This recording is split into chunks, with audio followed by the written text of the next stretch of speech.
저는 복되고 기쁜 성탄절입니다. 하나님께서 우리에게 성탄을 선물로 주셨는데요, 우리에게 너무나 즐겁고 기쁘고 행복한 하루가 되길 바라고요.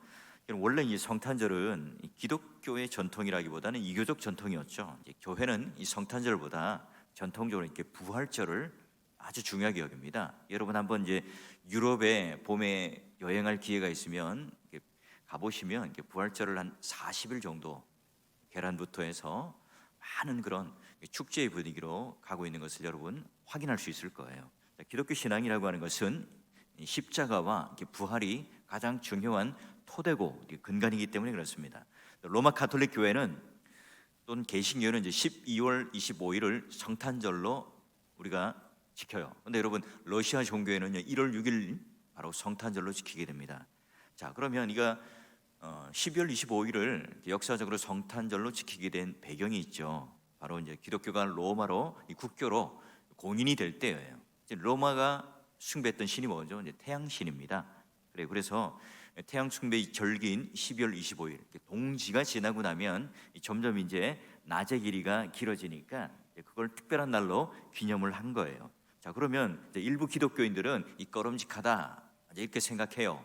근데 여러분 우리가 이제 종교라고 하는 것은 본질과 형태가 있죠.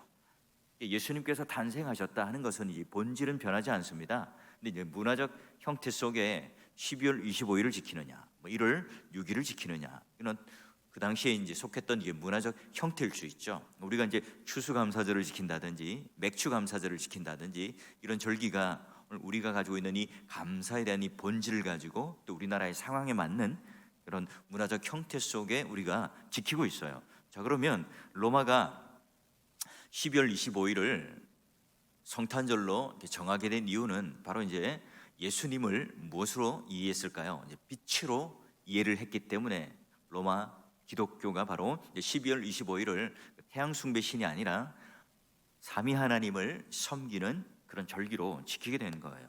특별히 여러분 성경에는 그런 예수님을 이렇게 빛으로 비유한 내용이 많습니다. 특히 신약이 그렇고요. 요한복음은 더 이 빛에 대한 설명을 통해서 예수님께서 오늘 우리의 구원주가 되시는 것을 설명해요. 자, 그러면 먼저 여러분 우리가 1장 9절을 보게 되면 이렇게 표현하죠. 참빛 곧 세상에 와서 각 사람에게 비추는 빛이 있었나니.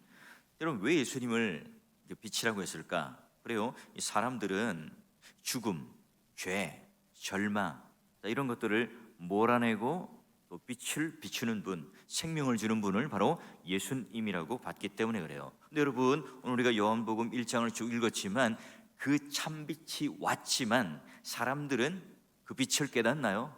깨닫지 못해요. 왜 그럴까요? 자, 그들은 이 거짓 진리의 빛을 쫓았기 때문에 그렇고요. 또 하나는 그들에게 빛이 비추었지만 자신이 어둠 속에 속해 있다고 깨닫지 못했기 때문에 그래요. 그러면 세상이 얼마나 좋은가? 나는 이대로가 좋습니다.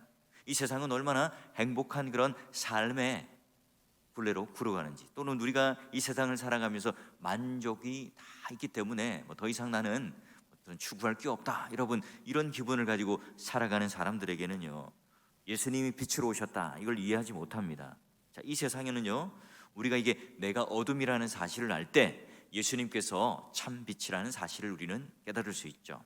우리가 그러면 세상을 어둠으로 본다, 이걸 우리가 이제 기독교인들이 비관적으로만 바라보는 게 아닙니다. 이 말은 뭐냐면 내가 이 세상을 살아갈 때 내가 어떤 환계, 어떤 환경 속에 있는지를 직시하는 거예요. 그 한계를 깨닫고 내가 어둠이라는 사실을 알고 내가 얼마나 추하다는 사실을 알 때 뭘 찾게 되겠습니까? 빛을 찾게 될 거예요. 자, 그래요. 오늘 우리가 그런데 인간의 방식으로는 내가 스스로 이 자가 발전을 해서는 스스로 빛을 내거나 그 어둠을 쫓아낼 수 없다는 사실을 알기 때문에 그 내가 어둠이라는 걸 알아야 그 빛을 기다리게 되겠죠. 제가 이제 군 생활을 철책 강원도에서 GOP에 있었는데요. 밤새도록 이제 초병을 서요. 이렇게 보초를 서고 나면 제일 기다리는 게 뭐냐면 빨리 새벽에 오고 날이 밝는 것을 기다립니다. 왜냐하면 그래야만 내무반에 가서 편하게 쉴 수 있기 때문에 그래요. 사람들은 그렇습니다. 우리가 그냥 어둠 속에 있을 때, 예수님을 만나지 못했을 때는 근데 그분이 빛이라는 것을 우리는 알지 못해요. 또 내가 어둠이라는 사실을 몰라요. 내가 삼위 하나님에 대한 영광을 제대로 알고 하나님을 깨달을 때 그 어미하신 하나님, 거룩하신 하나님 앞에 내가 딱 설 때, 아, 내가 죄인이구나. 내 인생 모두는 이 종소리부터 발끝까지 냄새가 나는 추한 인생을 살아가는 사람이구나, 죄인임을 인정해요. 자, 그래서 여러분, 오늘 예수님께서 성육신하셨다 하는 이 신비를 설명하기 위해서 첫 번째 뭘 들었다고요? 빛이라고 하는 비유를 들어서 설명합니다. 자, 그 당시 이제 로마가 바로 태양, 그 빛을 숭배하는 사상이 있었기 때문에 그 시대에 아주 적절한 비유겠죠. 자, 두 번째는 뭐냐? 말씀이 육신이 되었다. 태초에 말씀이 계시니라. 이 말씀이 하나님과 함께 계셨으니 이 말씀은 곧 하나님이시니라. 한 구절에 말씀이 몇 번 나오죠? 3번이 나와요. 자, 그러면 이 말씀, 로고스라고 하는 것이 뭐냐? 헬라 철학에 있어서 굉장히 중요한 단어예요. 자, 로고스는 이제 헬라 스토아파의 핵심 그런 단어입니다.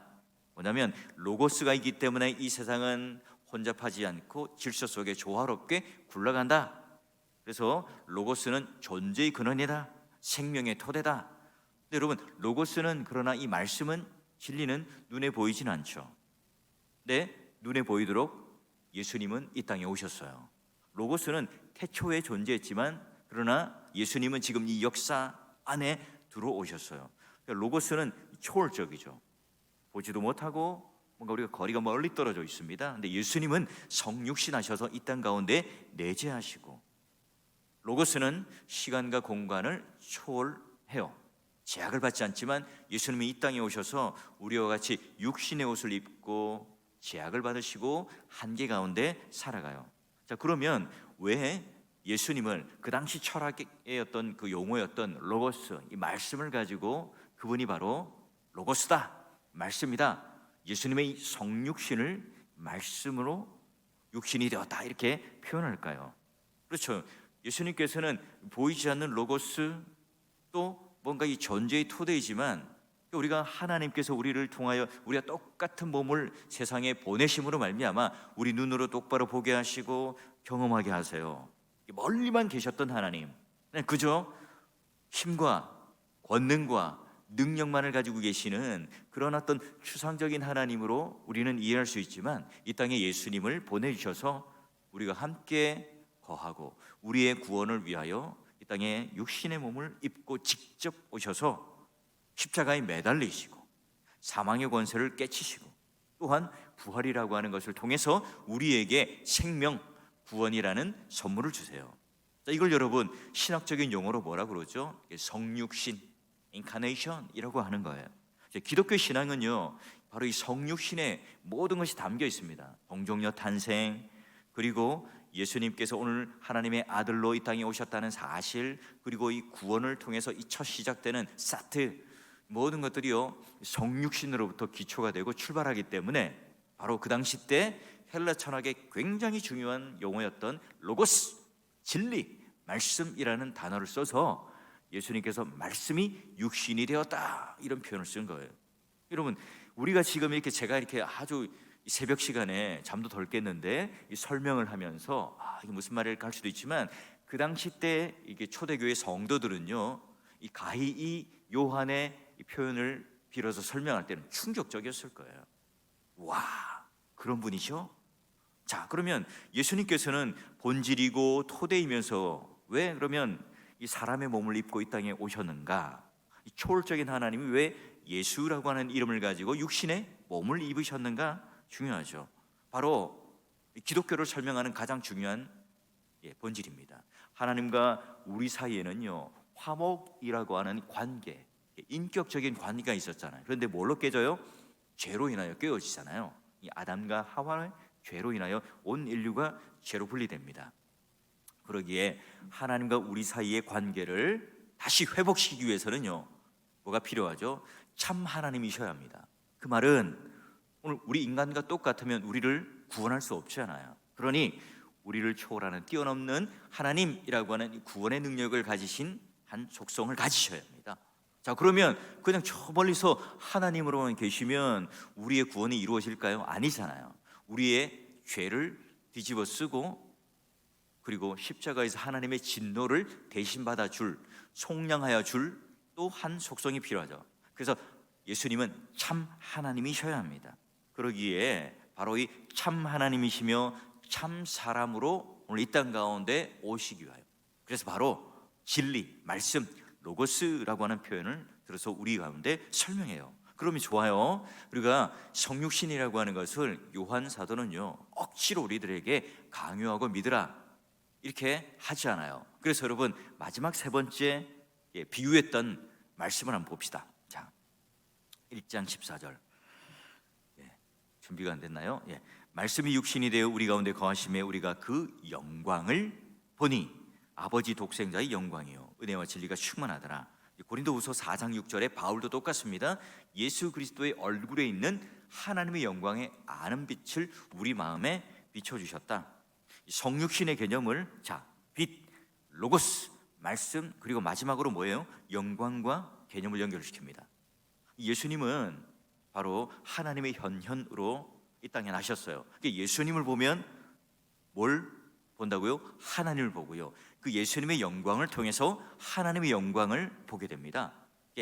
빛이다, 말씀이 육신이 되었다, 하나님의 영광을 봤다. 이게 뭐예요? 다 성육신을 설명하는 겁니다.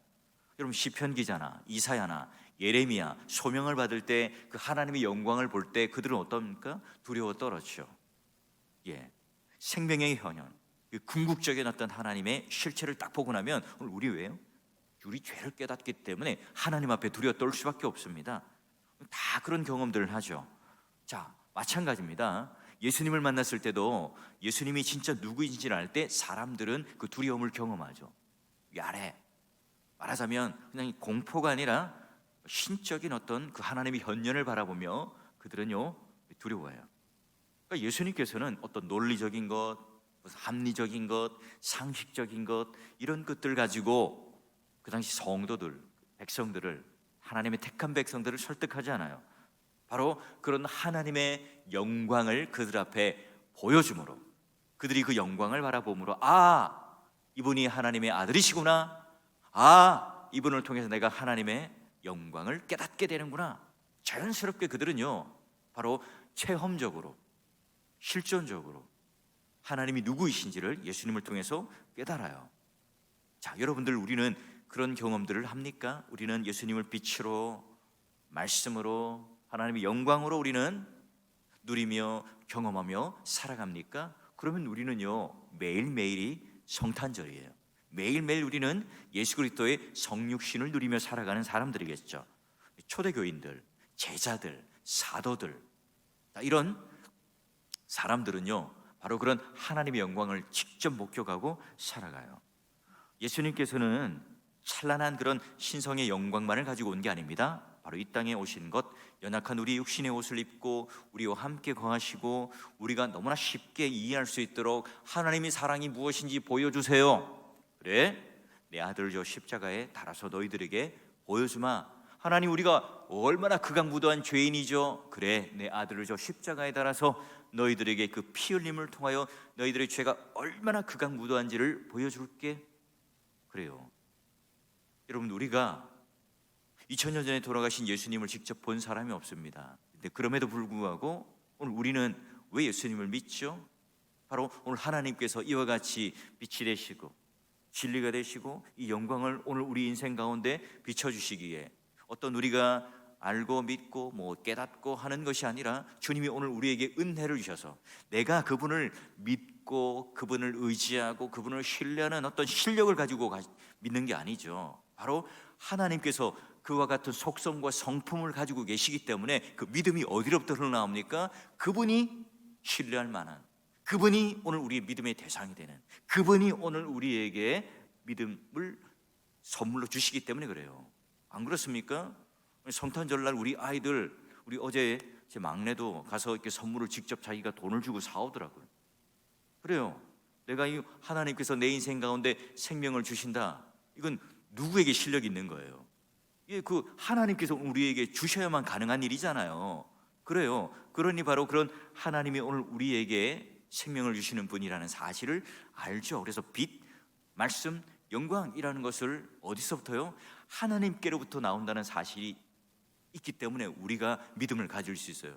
얼마나 다행입니까? 그 믿음이라는 실력, 하나님을 의지한다는 것, 성육신을 믿는다는 것이 오늘 나에게 그런 실력이 있다면요, 우리는 너무 쉽게 흔들려요. 우리는 좌절과 절망 가운데 살아갈 수밖에 없을 거예요. 자, 우리는 이 성탄절날 바로 빛 되시고 말씀도 로고스가 되시고 영광 되신 그 하나님을 만나셔야 합니다. 인생 전체는 어찌 보면 오늘만이 성탄이 아니라 바로 내 인생 모두가 다 성탄절이 되겠죠. 우리는 그 예수 그리스도를 예배드리며 예수 그리스도가 누구이신지를 깊이 알고 묵상하고 그분을 아는 만큼 우리는 찬양을 해요. 우리가 예수 그리스도를 그 인격적으로 경험하고 아는 만큼 우리의 신앙은 성숙합니다. 우리가 예수 그리스도를 성육신하신 그분이 어떤 우리에게 구원의 역사를 이루어 주셨는가를 깨닫는 만큼, 아는 만큼, 관계하는 만큼 우리의 신앙도 그만큼 자라가게 되어 있어요. 여러분, 성육신을 통해서 하나님께서 모든 것을 버리고 낮아지신 이 모든 본을 보이신 것, 나 이런 존재야. 바로 하나님, 신이라고 하는 것은 바로 이런 실력을 가진 존재야. 이것만 설명하고 끝나려고 하는 걸까요? 아니죠. 예수님께서 이 땅에 육신의 옷을 입고 우리가 이 성육신한 이유를 설명해 주는 게 뭐예요? 그와 같은 삶을 우리는 살아야 돼. 본이 되신 거죠. 바로 예수 그리스도가 이 어두컴컴한 이 세상 가운데 빛으로 오셔서 이 성탄트리와는 비교할 수 없는 하나님의 그 빛을 우리에게 비춰주셔서 생명을 주시고 어둠을 몰아내셨던 것처럼 바로 우리 또한 이 땅을 살아가며 그 빛을 경험하고 그 빛을 반사하는 사람답게 우리 인생 가운데 내가 속해 있는 가정, 교회, 나로 인해서 여러분 어둠이 더 짙어져야 될까요? 아니잖아요. 우리는 빛을 경험하고 그 빛의 영광을 드러내는 사람답게 가는 곳마다 그 빛으로 생명을 일으켜내고 그 빛으로 사람들에게 위로를 주고 그 빛으로 사람들에게 생명을 선물로 주는 자가 되어야 되겠죠. 자, 그리고 로고스, 말씀이 육신이 되었다. 하나님께서는 그 모든 장벽을 허무시고 이 땅에 오셔서 막힌 담을 허무시고 그분이 화목제물이 되신 것처럼 우리 또한 어때요? 교회 안에서조차 여러분 학벌이 어떠냐, 교양이 어떠냐, 얼마나 많은 재산을 가졌느냐, 여러분 이걸 가지고 스스로가 등급을 매기고 있다면 그건 교회가 아닙니다. 주님께서는 이 벽을 허물기 위해 이 땅에 오셔서 십자가를 지셨어요. 비천한 인간, 이 바리새인들이나 서기관들이나 이런 위선의 종교꾼들이 제일 싫어하는 세리들, 창녀들, 죄인들과 함께 교제하시고 식사를 하신 분 아닙니까? 여러분, 성도는 더 이상 내가 속한 이 그룹이 어떠냐, 어떤 그런 위치와 지위에 있느냐, 이걸 가지고 규정하는 게 성도가 아닙니다. 바로 예수님께서 이 땅에 육신의 옷을 입고 온 것처럼, 야, 우리가 전도합시다, 선교합시다, 이걸 무슨 골기대회를 하고 막 머리띠를 두르고 막 깃발을 날리면서 그렇게 우리가 뭔가 인위적으로 해야 될 게 아니라 예수님께서 이 땅에 오신 것, 선교의 궁극적인 모습 아닙니까? 이 전도의 궁극적인 어떤 우리에게 본 아니에요? 자, 마지막으로 영광, 하나님의 영광을 발견했다는 것. 여러분, 우리는 세상에 보란 듯이 성공했으니까 마치 연예인들이나 유명한 셀럽들이 말하는 것처럼, 자 보세요, 나는 하나님께 영광을 돌립니다. 그렇지 않죠. 이 세상에서 얼마나 내가 성공했느냐, 잘 나가느냐, 이걸 가지고 나는 하나님께 영광을 돌립니다, 하나님 영광을 받습니다 하는 게 아니죠.